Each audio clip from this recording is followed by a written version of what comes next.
جہنم ہی تھا، میں تو جاتا مجھے سرکار نے جانے نہ دیا۔ الحمدللہ رب العالمین والصلاة والسلام على سید المرسلین، اما بعد فاعوذ باللہ من الشیطان الرجیم، بسم اللہ الرحمن الرحیم۔ پڑھیے الصلاة والسلام علیک یا رسول اللہ وعلی آلک واصحابک یا حبیب اللہ۔ الصلاة والسلام علیک یا نبی اللہ وعلی آلک واصحابک یا نور اللہ۔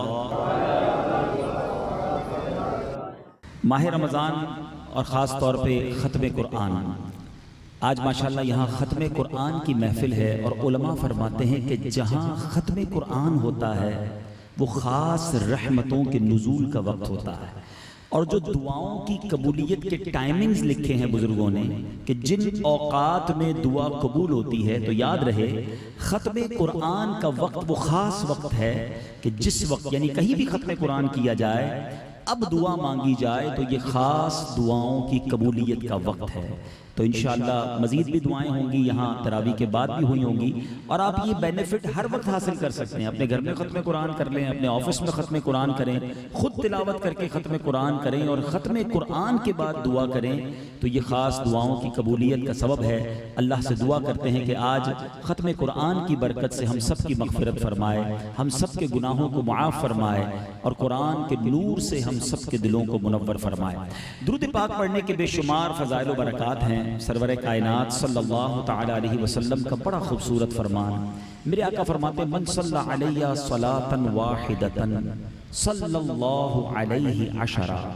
نبی پاک فرماتے ہیں جس نے مجھ پر ایک بار درود پاک پڑھا، اللہ تعالیٰ اس پر 10 رحمتیں نازل فرماتا ہے۔ آقا آگے فرماتے ہیں ومن صلی علیہ عشرہ صلی اللہ علیہ مئۃ، جس نے مجھ پر 10 بار درود پاک پڑھا، اللہ اس پر 100 رحمتیں نازل فرماتا ہے۔ فرمان صلی علیہ مئۃ صلی اللہ علیہ الفا، جس نے مجھ پر 100 بار درود پاک پڑھا، رب کریم 1000 رحمتیں نازل فرماتا ہے۔ لک ایٹ دا ملٹیپلیکیشن، ایک درود 10 رحمتیں، 10 درود 100 رحمتیں، 100 درود 1000 رحمتیں۔ یعنی اگر کوئی چاہتا ہے کہ میں رحمتوں میں نہاتا جاؤں، اللہ کی رحمتیں مجھ پر برستی رہیں، کتنا ایزی فارمولا ہے۔ لیکن اس حدیث کا جو اگلا پارٹ ہے وہ اور خوبصورت اور امپورٹنٹ ہے۔ پیارے آقا فرماتے ہیں ومن صلی علیہ الفا، جس نے مجھ پر 1000 بار درود پاک پڑھا، زاحمت کتفہ کتفی علی باب الجنہ، آقا فرماتے ہیں اس کا کاندھا میرے کاندھے سے جنت کے دروازے پر چھو رہا ہوگا۔ ایک غلام کے لیے تو یہی بڑی سعادت ہے نا کہ آقا پیچھے جنت میں لے جائیں۔ ہم تو پڑھتے ہیں نا باغ جنت میں محمد صلی اللہ تعالی علیہ وسلم مسکراتے جائیں گے، پھول رحمت کے جھڑیں گے، ہم اٹھاتے جائیں گے، خلد میں ہوگا ہمارا داخلہ اس شان سے، یا رسول اللہ کا نعرہ لگاتے جائیں گے۔ ہم تو پیچھے جانے والوں میں سے ہیں، مگر آقا کی کرم نوازی دیکھو، فرماتے ساتھ لے کر جائیں گے۔ 1000 بار درود پڑھنے میں وقت کتنا لگتا ہے۔ میٹھے اسلامی بھائیوں، پلیز اپنی زندگی پر ہمیں نظر دوڑانی ہے۔ ہم کتنا فضول وقت ضائع کر رہے ہیں، ہم اپنے ٹائم کو کتنا فضول برباد کر رہے ہیں، سوشل میڈیا پہ گھنٹوں گزارنے کے لیے ہیں، پورے دن میں درود پڑھنے کا ٹائم نہیں ہے۔ حالانکہ درود پاک اگر آپ تھورلی ریڈ کریں کتابوں کو، قاضی عیاض نے شفا شریف میں امت پر رسول اللہ صلی اللہ تعالی علیہ وسلم کے جو حقوق تحریر فرمائے نا، یعنی امت پر رسول اللہ کے جو رائٹس ہیں، اس میں ایک حق یہ بھی ہے کہ امتی کی یہ ڈیوٹی ہے کہ اپنے آقا و مولا صلی اللہ تعالی علیہ وسلم پر درود پڑھتا رہے، مگر ہم نہیں پڑھتے، ہم تھوڑی دیر نکالنے کے لیے تیار نہیں ہیں۔ اور ماہ رمضان اس کا تو ایک ایک منٹ قیمتی ہے، یہ مہینہ گھومنے پھرنے اور جناب فوڈ فیسٹیول کے لیے نہیں آیا۔ عجیب تماشا ہے کہ جیسے ہی رمضان آتا ہے ریسٹورنٹس والوں کا کام بڑھ جاتا ہے، فوڈ اسٹریٹس بن جاتی ہیں، کھانے پکانے کے گویا ایک عجیب سا کمپٹیشن سا شروع ہو جاتا ہے۔ ذرا سوچئے یہ رمضان ہے، یہ کوئی فوڈ فیسٹیول نہیں ہے، یہ عبادت فیسٹیول ہے، یہ نیکیاں کمانے کا سیزن ہے۔ ہمارے صحابہ راتیں عبادت میں گزارتے، ذرا سوچئے پیارے آقا رمضان کیسے گزارتے تھے۔ اور وہ گھر کی بات گھر کے افراد اچھے طریقے سے بتائیں گے نا۔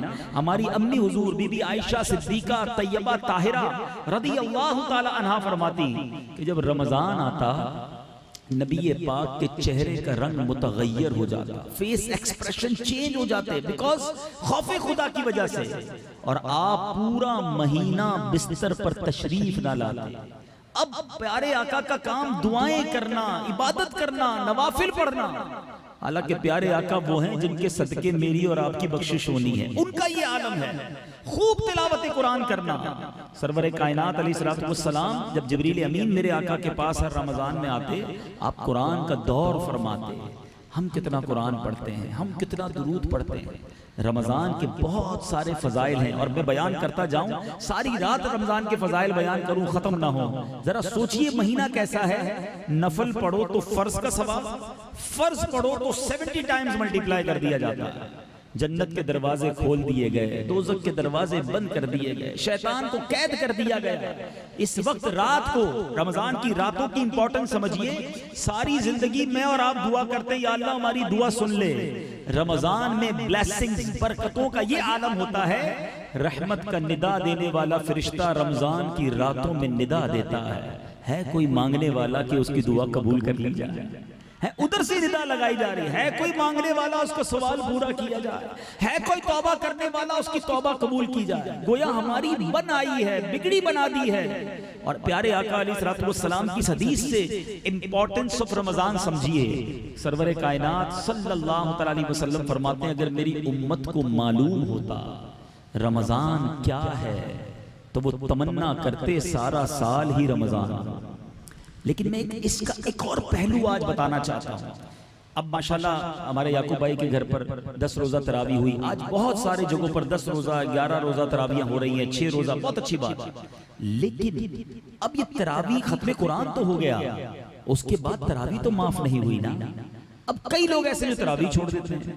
رمضان شروع ہوتا ہے تو جذبہ بڑا عروج پر ہوتا ہے، مسجدوں میں فل ہو جاتی ہیں مسجدیں، مگر پھر دیکھیں پچھلی 2 صفیں کم ہونا شروع ہوتی ہیں، پھر تیسری صف کم ہونا شروع ہوتی ہے۔ رمضان جاتے جاتے جیسے آگے بڑھتا جاتا ہے ہمارا جذبہ کم ہوتا جاتا ہے، حالانکہ ہونا پتہ کیا چاہیے تھا۔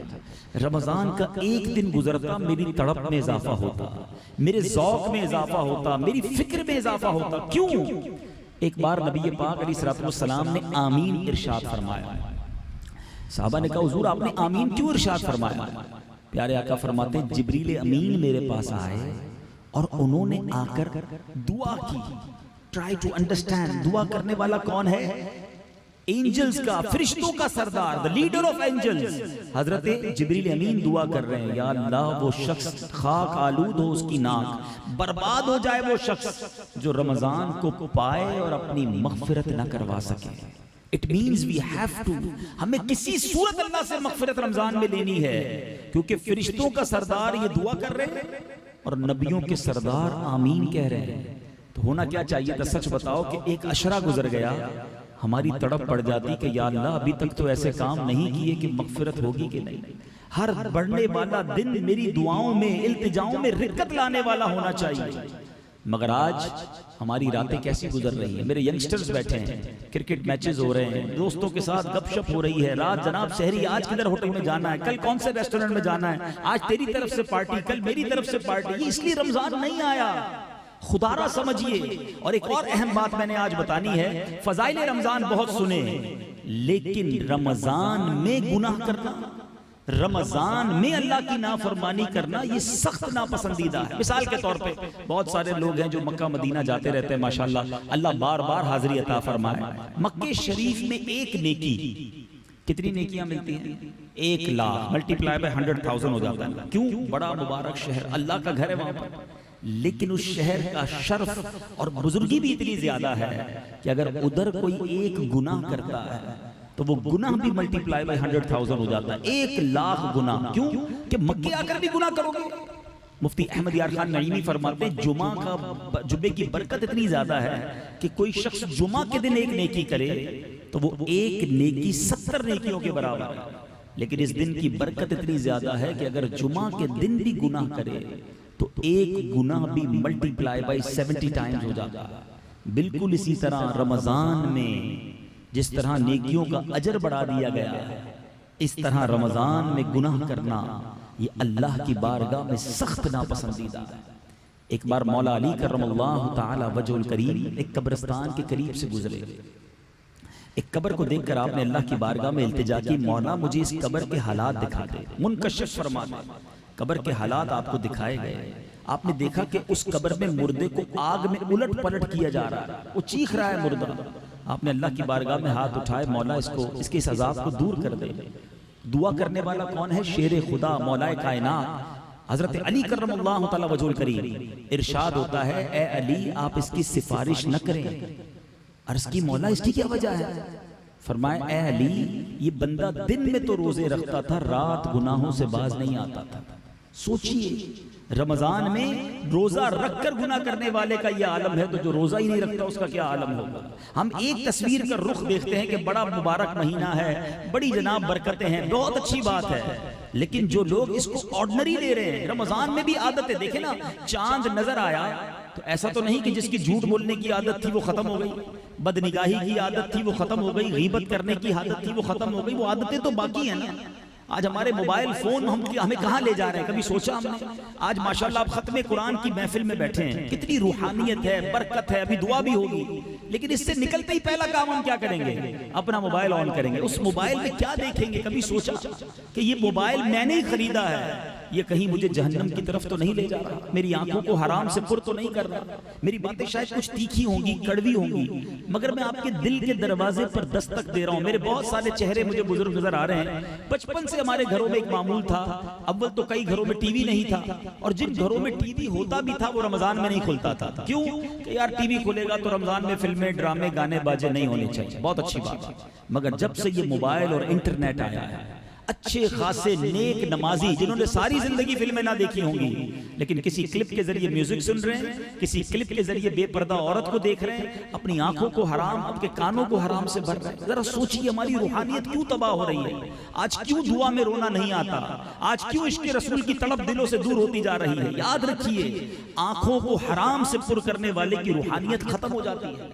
تو ہمیں رمضان میں تو کم از کم ایٹ لیسٹ اپنے آپ کو پیوریفائی کرنا ہے، رمضان میں تو اپنے آپ کو گناہوں سے بچانا ہے، اور اس نیت کے ساتھ بچانا ہے کہ یا اللہ میں ایک مہینہ اپنے آپ کو بچا رہا ہوں، تو کرم ایسا کر دے کہ میں سارا سال بچنے والا بن جاؤں۔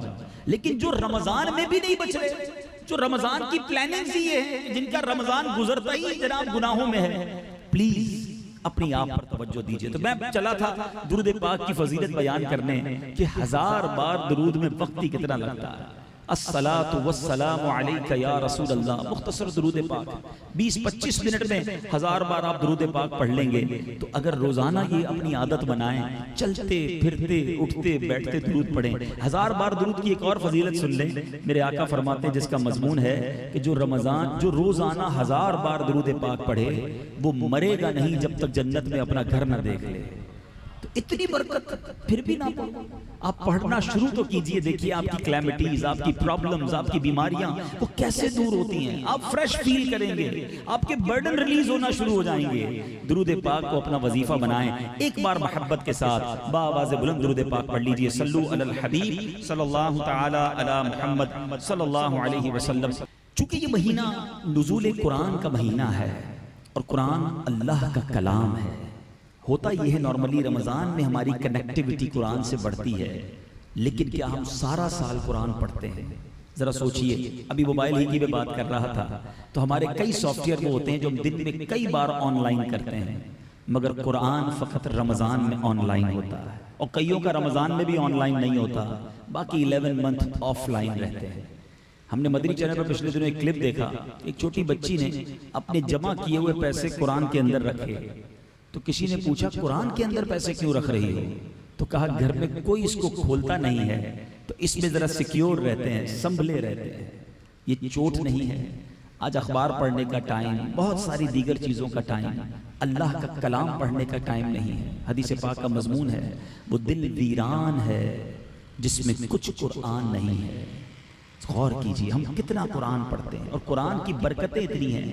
احادیث کا مضمون ہے جب بندہ قرآن پڑھتا ہے نا تو فرشتوں کا نزول ہوتا ہے. If you want to take a company of angels, آپ چاہتے ہیں فرشتے آپ کے ساتھ رہیں, آپ رب کا کلام پڑھنا شروع کر دیں, اللہ کے فرشتوں کا نزول ہونا شروع ہو جائے گا. اور قرآن میں کیسے کیسے واقعات, کیسے سبق آموز واقعات ہیں. صرف سورہ بقرہ کے بارے میں آج چند باتیں میں عرض کرنا چاہتا ہوں. قرآن پاک کی سب سے بڑی سورت ہے سورہ بقرہ. بقرہ مانے گائے والی سورت. یہ کیوں گائے والی سورت ہے بہت سو کو شاید یہ بھی نہیں پتا. یہ کون سی گائے تھی؟ اگر اس کو دنیا کی سب سے ایکسپینسو کاؤ کہا جائے, دنیا کی سب سے قیمتی گائے کہا جائے تو بھی غلط نہ ہوگا. اس کا واقعہ بڑا دلچسپ ہے اور اس میں ہمارے لیے بہت پیارا سبق بھی ہے. بنی اسرائیل میں ایک بڑا نیک اور صالح بندہ تھا, بزرگ تھے. جب ان کے انتقال کا وقت قریب آیا تو انہوں نے کیا کیا, ان کے پاس صرف ایک گائے تھی, ایک بچیا تھی چھوٹی سی.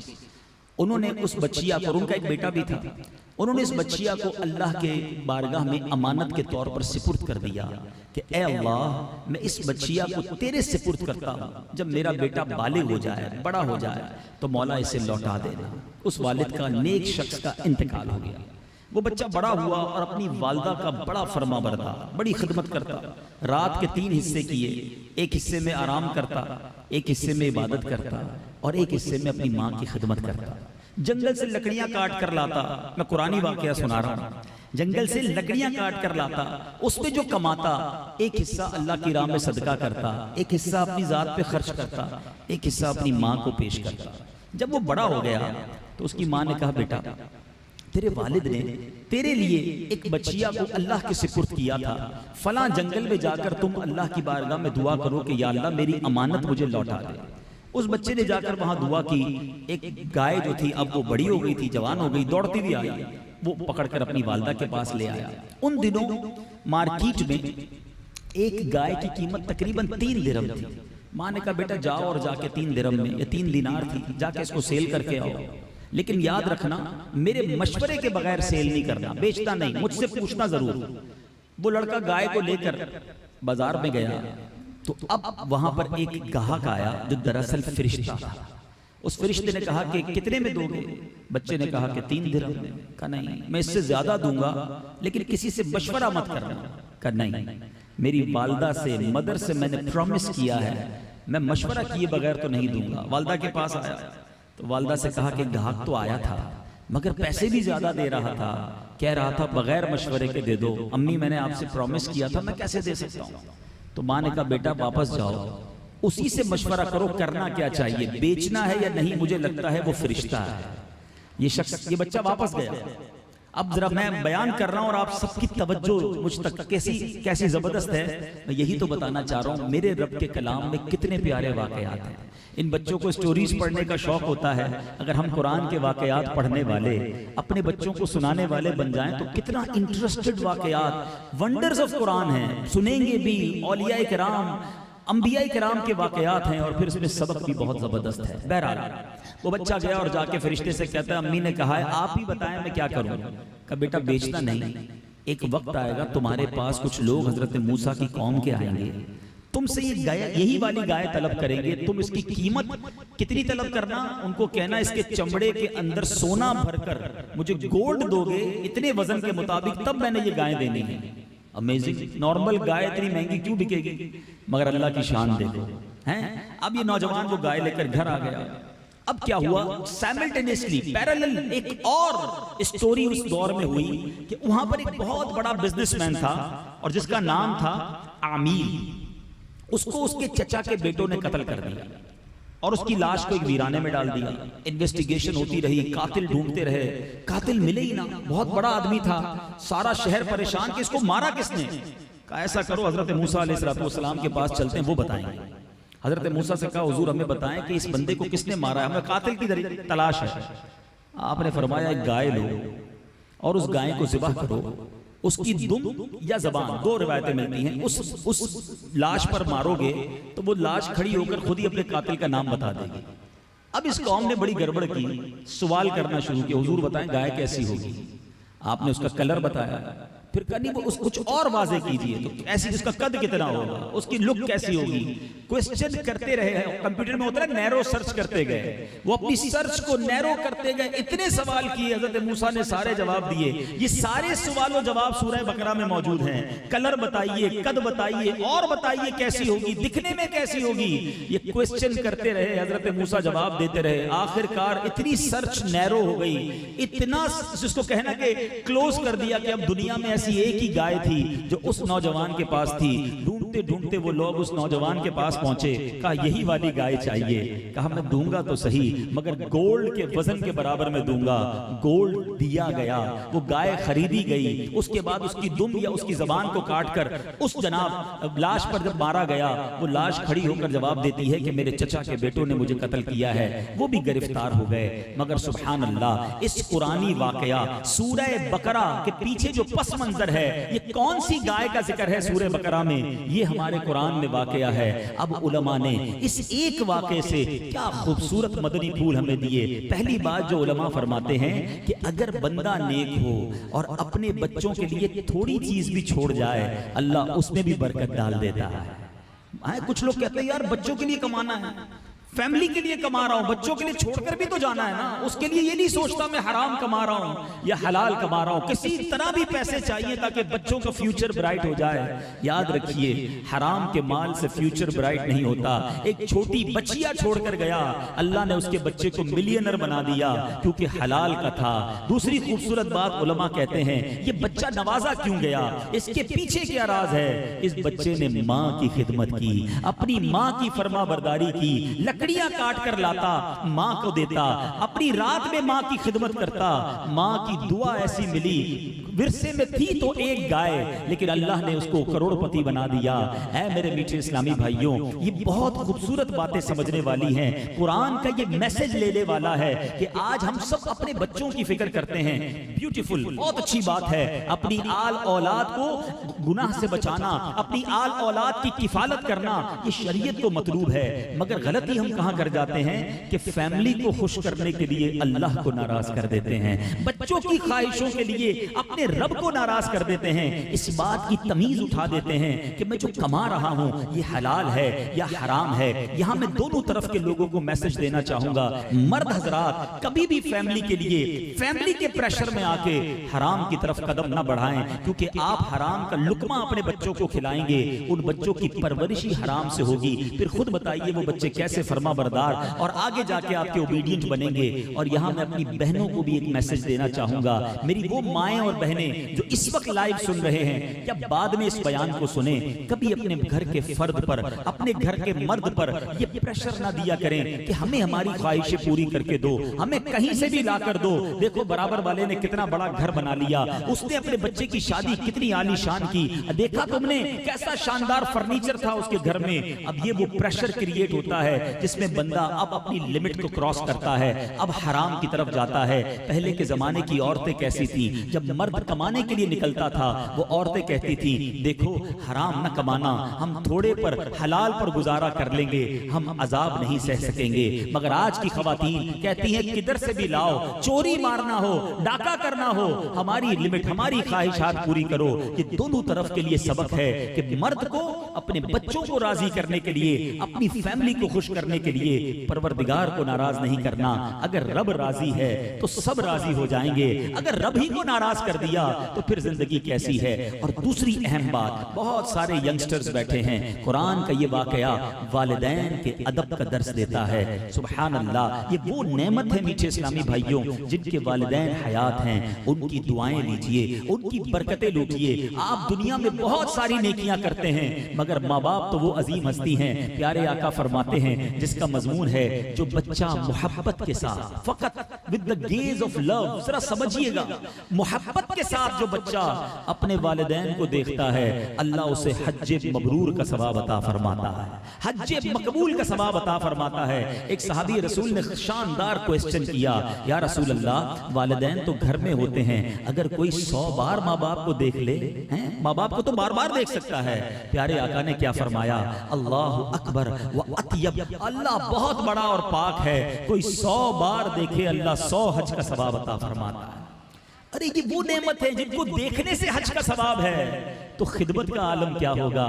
لیکن آج پرابلم یہ ہے، ماں باپ موجود ہیں لیکن ان کے لیے ٹائم نہیں ہے۔ آج آدھی رات کو دوست فون کرے، یار میری گاڑی خراب ہو گئی ہے، ارے کدھر ہو بتاؤ میں ابھی آتا ہوں۔ آدھی رات کو دوست کے لیے آپ اویلیبل ہیں۔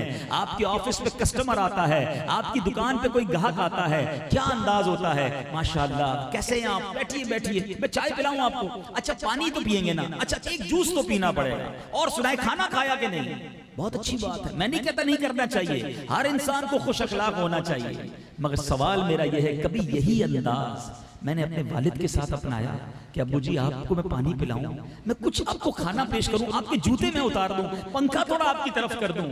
والد بچے کو آواز دیتا رہ جاتا ہے اور بچہ کہتا ہے آج میرے پاس ٹائم نہیں ہے۔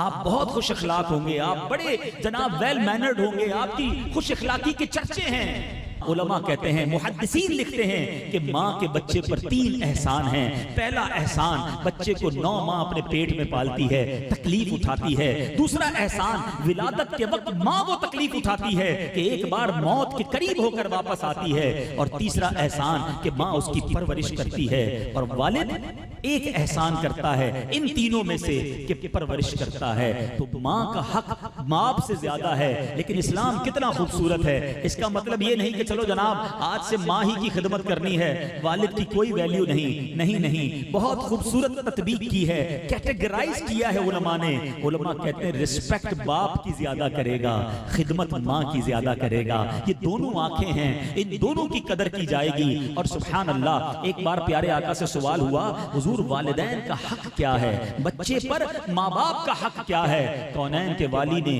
ایک جملے میں بات سمجھا دی۔ آقا فرماتے ماں باپ ہی تیری جنت ہے، ماں باپ ہی تیری دوزخ ہے۔ خدمت کر لے تو جنت مل جانی ہے، ناراض کر لے تو دوزخ مل جانی ہے۔ اب یہ ہم پر ہے کہ سارے دوست خوش رہیں، ساری فیملی خوش رہے، سارے جناب میرے گاہک خوش رہیں، میرے کسٹمر مجھ سے بڑے راضی رہیں۔ پہلے سوچو کہ ماں باپ خوش رہیں، یہ راضی ہیں تو رب راضی ہیں، انہیں نہ ستانا۔ علماء نے ادب لکھا کہ بچہ باپ کے ساتھ کیسے رہے، فرمایا بیٹا باپ کے ساتھ ایسا بیہیو کرے جیسے بیٹا غلام ہے اور باپ آقا ہے۔ غلام جس طرح آقا کی خدمت کے لیے ہر وقت تیار رہتا ہے، ایسا بیٹے پر ضروری ہے کہ وہ والد کے سامنے رہے۔ مگر آج بدقسمتی یہ ہے کہ باپ بیٹے کا غلام نظر آتا ہے، ریکویسٹ کرتا ہے بوڑھا باپ کہ بیٹا میرے لیے کچھ دوائی لے آ، بیٹا میرا یہ کام کر دے، اور بیٹا کہتا ہے ابو میرے پاس ٹائم نہیں ہے۔ خدا کے واسطے ایسا نہ کرنا، اور گناہوں کی سزا تو مرنے کے بعد ملنی ہے۔ والدین کی نافرمانی وہ گناہ ہے جس کی سزا دنیا میں دکھائی جاتی ہے۔ کئی بچے اپنے ماں باپ کی نافرمانی کرتے ہیں اور بعد میں انہی کی اولاد ان کی نافرمانی کرتی نظر آتی ہے۔ تو خدارا آپ اس بات کو آج پکا سچا سبق لے کر جائیے، پوچھو ان سے جن کی ماں نہیں ہے، پوچھو ان سے جن کا والد نہیں ہے۔ جب تک ماں تھی اس نے بنا کے رکھا، جب تک والد کا سایہ تھا فیملی جڑی رہی۔ سوچو ماں باپ کو تنگ کیا جاتا ہے، آج بچے کہتے ہیں ماں آپ کو سمجھ نہیں آتی، بوڑھی ہو گئی ہو۔ والد صاحب آپ بیکورڈ اور آکورڈ باتیں کرتے ہیں، آپ کو اب نہیں پتا زمانہ کدھر چلا گیا۔ ان سے اس طرح بات کرتے ہو کہ جب ہمیں بولنا بھی نہیں آتا تھا وہ ہماری بات سمجھ جاتے تھے۔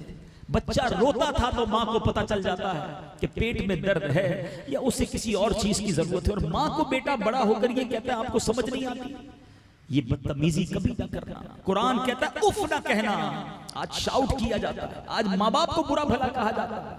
ایسا نہ ہو کہ بربادی مقدر ہو جائے۔ جس طرح میں نے شروع میں ایک حدیث پاک سنائی تھی کہ پیارے آقا نے آمین کہا تھا دعا پر، اسی حدیث کا ایک جز یہ بھی ہے کہ آقا نے فرمایا جبریل امین نے یہ بھی دعا کی کہ جو اپنے ماں باپ کو بڑھاپے میں پائے اور ان کی خدمت کر کے جنت نہ حاصل کر لے وہ بھی برباد ہو جائے۔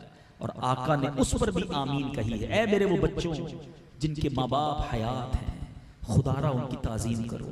اچھا ہوتا کیا ہے، ماں باپ بوڑھے ہو جاتے ہیں تو کچھ پرابلم ہو جاتی ہے، چڑچڑا ہو جاتا ہے انسان۔ جب بوڑھا ہوتا ہے نا، بوڑھا اور بچہ ایک جیسا ہو جاتا ہے، انڈرسٹینڈنگ پرابلم ہو جاتی ہے، لسننگ پاور کم ہو جاتا ہے، اونچا سننے لگتے ہیں۔ آپ کو بعض اوقات 2-3 بار بات ریپیٹ کرنی پڑتی ہے۔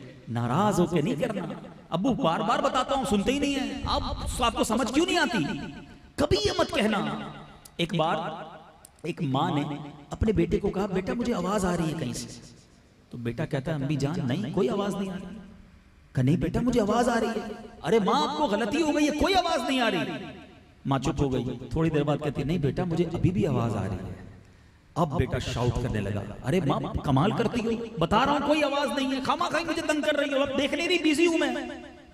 اب ماں مسکرائی اور کہا بیٹا ذرا یہ سامنے ایک باکس پڑا ہے ذرا اسے کھولنا. بیٹے نے وہ باکس کھولا, اس کے اندر ایک پرانی سی بک پڑی تھی, بیٹا وہ لے کر آؤ. وہ بیٹا لے کر آیا, اس میں تصویریں تھیں جیسے اے فار ایپل بی فار بنانا, اس طرح اس زمانے کی ایک پکچر ایک بک تھی. کہا بیٹا یہ ذرا بک دینا. ماں نے ایک پیپر کھولا اور کہا بیٹا یہ جو تصویر ہے نا, بچپن میں تم نے مجھ سے 70 ٹائمز 70 بار یہی سوال بار بار پوچھا, امی یہ کیا ہے؟ میں تیرا گال چومتی اور تجھے بتاتی بیٹا یہ سیب ہے. تو نے دوبارہ پوچھا تھوڑی دیر بعد, امی یہ کیا ہے؟ میں پھر تجھے چومتی اور کہتی بیٹا یہ سیب ہے. 70 بار تو نے پوچھا, میں راضی ہوتی رہی کہ میرا بیٹا مجھ سے بات کر رہا ہے. میں نے 3 بار تجھ سے ایک بات پوچھ لی تو تجھے برا لگ گیا. سوچو میٹھے اسلامی بھائی, اگر ماں باپ بوڑھے ہیں نا, میں بڑی امپورٹنٹ بات کرنے جا رہا ہوں, بڑے بڑے بزنس مین بیٹھے ہیں. ہماری ایک بہت بڑی غلطی پتہ ہے کیا ہے؟ ہم اپنے ماں باپ کے پاس جا کر بھی اپنی بزنس کی باتیں کر رہے ہوتے ہیں. ایک تو موبائل جان نہیں چھوڑتا, دوسرا انہیں جا کر بھی بتا رہے ہوتے ہیں کہ فیکٹری میں بڑا برڈن ہے, آج کل بڑا سیزن آیا ہوا ہے, آج کل میری یہ شپمنٹ گئی ہے. ارے ماں باپ کو شپمنٹ کا کیا کام ہے, ان کو سافٹ ویئر سے کیا لگے. آپ ادھر جائیں, ان سے وہ بات کریں جو وہ کرنا چاہتے ہیں. بعض اوقات ماں باپ آپ کو ایک ہی سٹوری بار بار سنائیں گے, اپنی بہن کی, اپنے والد کی, اپنے کسی خاندان کی, ان کو اچھا لگتا ہے. ان سے ان کے مطلب کی باتیں کریں نا. اگر آپ واقعی دل جیتنا چاہتے ہیں نا ماں باپ کا, جا کر کے امی وہ آپ بتاتی تھی نا وہ آپ کی بہن کا واقعہ ذرا دوبارہ سنائیں, وہ بڑے شوق سے آپ کو سنائیں گے. یہی ان کی دل جوئی ہے, یہی ان کی ٹائم کا اچھا اسپینڈ ہے کہ ان کی پسند کی باتیں کریں. وہاں جا کر بھی ہم اپنی پسند کی باتیں کر رہے ہوتے ہیں. ایسا نہ کریں. خدا کی قسم شاید میری باتیں ابھی سمجھ نہ آئیں, لیکن جس دن یہ چلے گئے نا, اس دن ایک ایک بات یاد آئے گی کہ میں نے کتنی خدمت کی, میں نے کتنی دعائیں لی. آپ پریشان ہیں نا, اگر آپ میں سے میرا کوئی بھائی کاروباری مشکل میں ہے, آپ میں سے میرا کوئی بھائی اگر بیمار ہے, کسی بھی ٹینشن میں ہو, آپ ہمیں کہتے ہو, بزرگوں کو کہتے ہیں دعا کرنے کے لیے اچھی بات ہے, مگر جس کی ماں ہے نا, ارے اس کی جا کر قدموں میں بیٹھ کر دعا لے. اگر ماں کے دل سے دعا نکل گئی نا, یہ عرش تک جاتی ہے. دیکھو ایک تو یہ ہے کہ میں کہوں امی دعا کر دے, ابو دعا کر دے, یہ اور ہے. خدمت اتنی کرو کہ مجھے کہنا نہ پڑے, ان کے دل سے دعا نکلے. اور جس دن ماں کے دل سے دعا نکل گئی نا, آپ کی ساری پرابلمز, آپ کی ساری پریشانیاں, آپ کی ساری بزنس کی ڈیفیکلٹیز ماں کی ایک دعا نے حل کر دینی ہے. حضرت موسیٰ کلیم اللہ علیہ نبینا علیہ السلام, مرتبہ تو جانتے ہو نا, اولو العزم رسولوں میں ان کا شمار ہوتا ہے. اللہ سے عرض کی مولا میرا جنت میں پڑوسی کون ہے؟ کہا موسیٰ تیرا جنت میں پڑوسی ایک کسائی ہے. کلیم اللہ کا پڑوسی کسائی؟ کہ یا اللہ میں ملنا چاہتا ہوں اس کسائی سے. ایڈریس بتایا گیا, طویل واقعہ. حضرت موسیٰ وہاں پہنچے, دیکھا ایک بڑا غریب سا کسائی تھا, مگر اس کے 2 بوڑھے ماں باپ ہیں. وہ کرتا کیا تھا, اپنے منہ میں نوالے چبا چبا کر اپنے ماں باپ کو کھلاتا تھا. حضرت موسیٰ اس کے گھر میں داخل ہوئے, ان کے ماں باپ کا انتقال ہو گیا. اس نوجوان کو حضرت موسیٰ نے انٹروڈیوس نہیں کروایا تھا کہ میں موسیٰ ہوں, کہ حضور آپ ہی حضرت موسیٰ ہیں. حضرت موسیٰ کہتے ہیں کہ تمہیں کیسے پتا چلا؟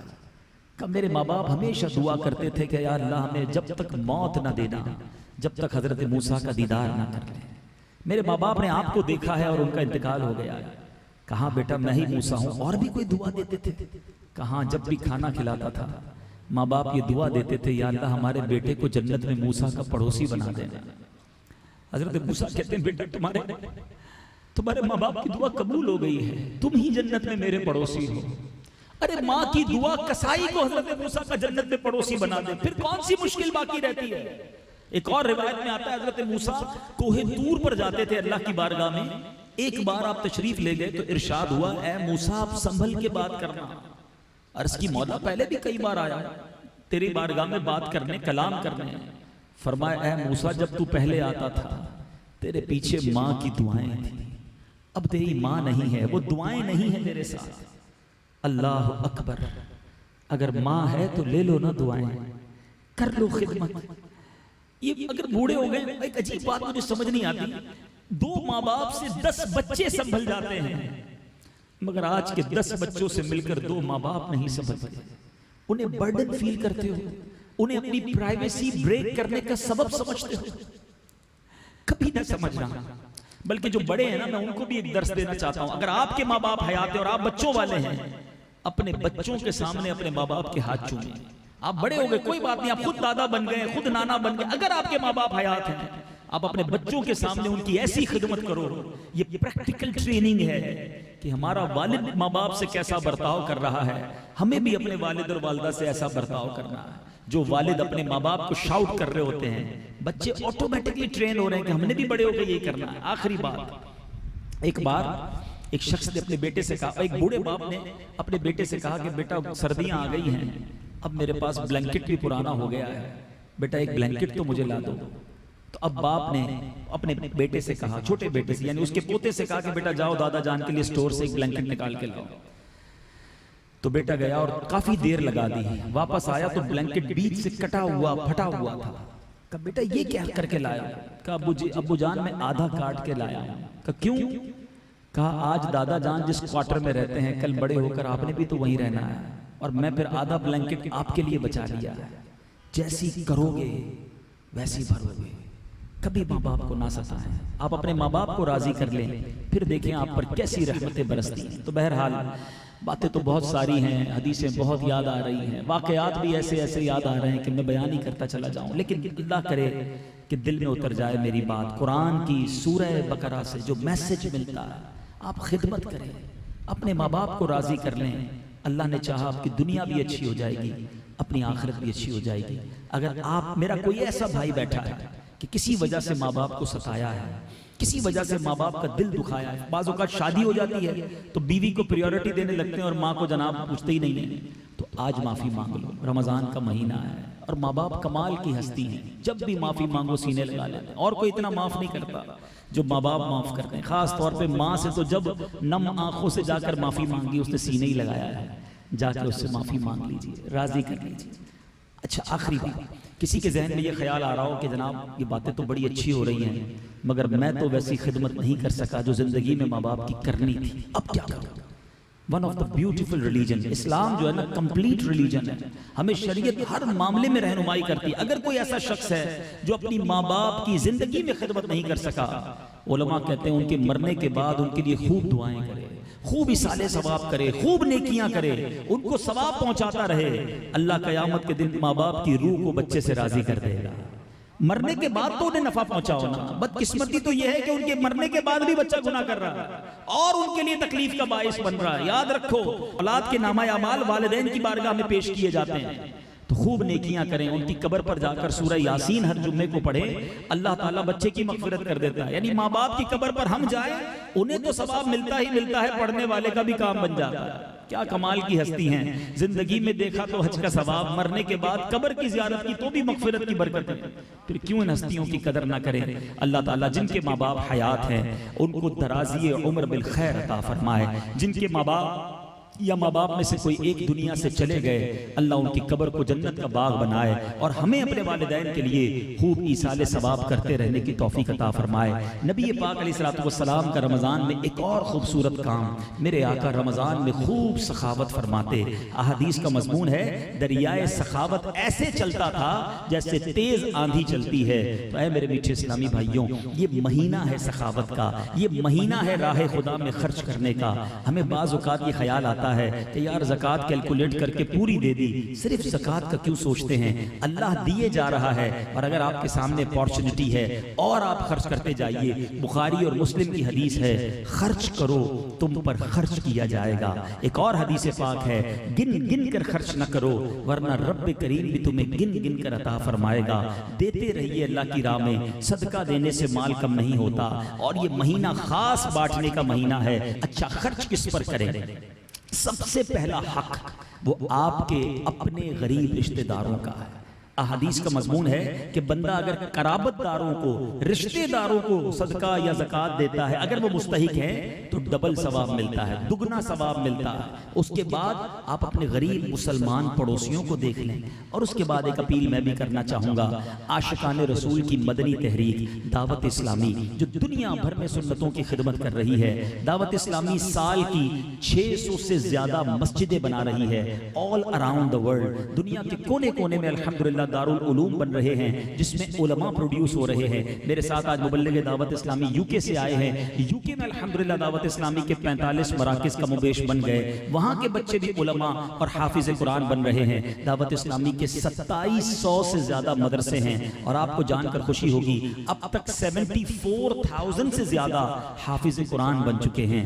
2 لاکھ سے زیادہ بچے ناظرہ قرآن پاک ختم کر چکے ہیں، اور ہزاروں علماء بن رہے ہیں، اور دنیا بھر میں غیر مسلم مسلمان ہو رہے ہیں۔ ماشاءاللہ جمیل ڈاکٹر صاحب بیٹھے ہیں، ساری دنیا میں ٹریول کرتے ہیں، کئی ملکوں میں الحمدللہ چرچ خرید کر، مندر خرید کر، پبز اور جوئے خانے اور شراب خانے خرید کر اللہ کی رحمت سے اس کو مسجدوں میں کنورٹ کیا ہے، اور یہ سفر آگے کی طرف جاری ہے۔ مدنی چینل کی بات کریں، آج تک تو بچپن سے یہ بات سنتے آئے تھے، ٹی وی دیکھو گے تو خراب ہو جاؤ گے۔ یہ ایک ایسا اللہ نے مدنی چینل عطا کیا ہے جس کو دیکھ کر غیر مسلم مسلمان ہو رہے ہیں، بے نمازی نمازی بن رہے ہیں، شرابی شراب چھوڑ رہے ہیں، بے پردہ عورتیں با پردہ بن رہی ہیں۔ تو یہ ریولوشن ہے اللہ کی رحمت سے جو ساری دنیا میں آ رہا ہے۔ پہلے اردو میں مدنی چینل شروع ہوا، اب ڈیمانڈ آئی یورپی ممالک سے، ہمارے بچے اردو نہیں سمجھتے، انگلش میں مدنی چینل الگ شروع کیا گیا۔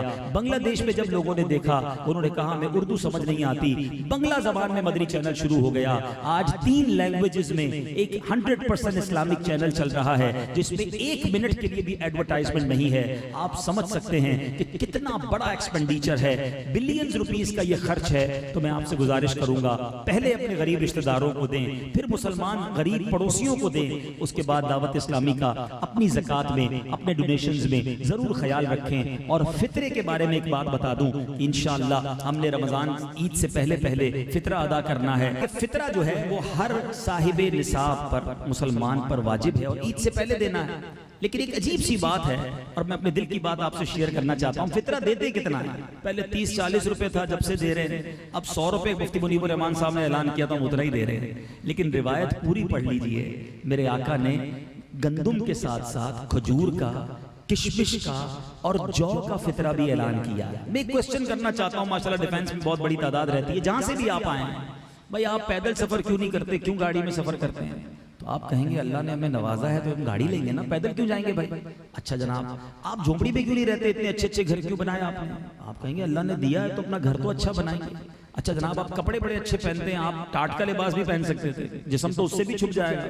آپ کہیں گے کمال کی بات کرتے ہیں مولانا صاحب، اللہ نے دیا ہے، نعمت ہے اس کی، اب اچھے لباس پہنیں گے، عید پر تو اور اچھے بنائیں گے۔ بہت اچھی بات ہے، آپ کو کھانا پینا بھی اچھا مل رہا ہے، آپ کو لباس بھی اچھا مل رہا ہے، گھر اور سواری بھی اچھی ہے، فطرہ 100 روپے والا ہی دینا ہے۔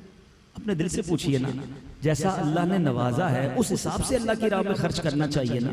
تو ہمیشہ یاد رکھیں یہ بھی نعمتوں کے شکرانے کا ایک طریقہ ہے کہ جب حدیث میں ہمیں کشمش کا فطرہ، جو کا فطرہ، کھجور کا فطرہ بھی فرمایا گیا، تو گندم کا فطرہ تو ایک لوئسٹ کیٹیگری ہے نا۔ اللہ نے مجھے کروڑوں سے اچھا بنایا، تو میں یہ شکرانے میں اللہ کی بارگاہ میں عرض کروں کہ مولا تو نے مجھے کروڑوں سے اچھا بنایا، اب میں فطرہ بھی انشاءاللہ سب سے اچھا والا ادا کروں گا۔ تو اس ریت کو ڈالیں اور اپنا اور اپنی فیملی کا فطرہ وہ آپ اچھی کوالٹی کا جو سب سے قیمتی فطرہ ہو وہ ادا کریں۔ اللہ کی بارگاہ میں شکر ادا کرتے رہیں، لَإِن شَكَرْتُمْ لَأَزِيدَنَّكُمْ۔ اللہ فرماتا ہے قرآن میں میرا شکر ادا کرو میں تمہیں اور عطا کروں گا، انشاءاللہ وہ اور عطا فرمائے گا۔ اللہ تعالیٰ مجھے اور آپ کو عمل کرنے کی توفیق عطا فرمائے۔ صلو علی الحبیب صلی اللہ تعالی علی محمد صلی اللہ علیہ وسلم۔ میرے اعمال کا بدلہ تو جہنم ہی تھا، میں تو جاتا مجھے سرکار نے جانے